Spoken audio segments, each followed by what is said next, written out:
it's hack time. So we took a small drill bit, very, very small. I drilled the board, removed this as the 1000. I'm using a newer one, much smaller. We just need to go from that point to that point. So I just drilled next to it. I don't want to be too close, but I don't want to be too far. And we'll drop it in there.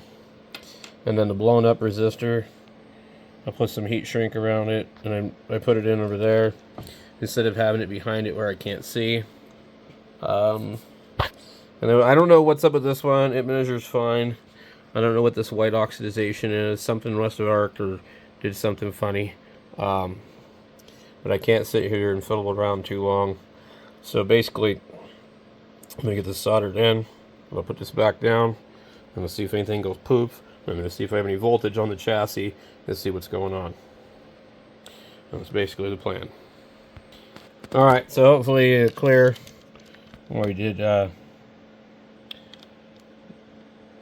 in here and put plenty of solder on that bad boy. Alright, so we put the safety caps back in here. We got this there. And then we're going to get this board down here and just see how it mounts. If I have to, I'll bring it closer. Alright, so got that in there. A friend pointed out maybe I should put a meter across here and see if there's any current across that resistor. I don't know. I don't think I'm going to get that far with it. I'm just going to plug it in and see if it goes. Pop. We'll see what it does. Jeez. Kind of nervous about it now.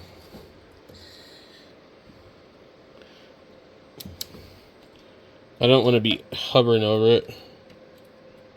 Okay. So I'm going to stand back. Oh, nothing's went pop yet. I really get nervous with this kind of crap. Because I'm like, something else could have caused it to do something funny. Okay. We get a trace on the scope. Alright. Nothing's went pow yet. Now I want to see if I have AC on the chassis. Okay, I'm not detecting any AC on the chassis. So that must have been it. Cool. I knew something was wrong with this because I mean, those filter caps, the protection caps, well, they're usually X and Y or whatever, but it's a little different on this. But I knew when they were removed and there was still voltage that something else was leaking it. So let me try my other meter just to be sure. But yeah, the thing zapped me when I first got it, and that was why I was like, first investigated what the hell was up with it. I'm guessing that cap failed and caused the problems. Possibly there still exists another issue. I don't know. We set that right there. Okay, we are on DC volts.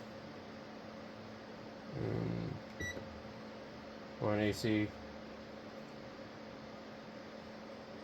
I'll be damned, I still have voltage on it. Okay. The other meter didn't pick it up.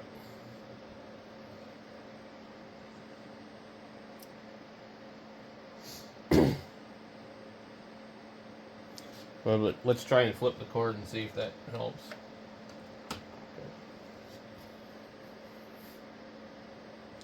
You get 22 one way, and yeah, nothing's changed. So something else is wrong with this thing. So don't know yet what it's going to be. Might not ever figure it out, but probably another leaky cap. So that's kind of the problem with a lot of this older equipment.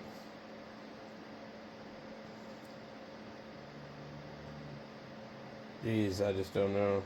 Well, interesting. The other meter didn't pick it up at all.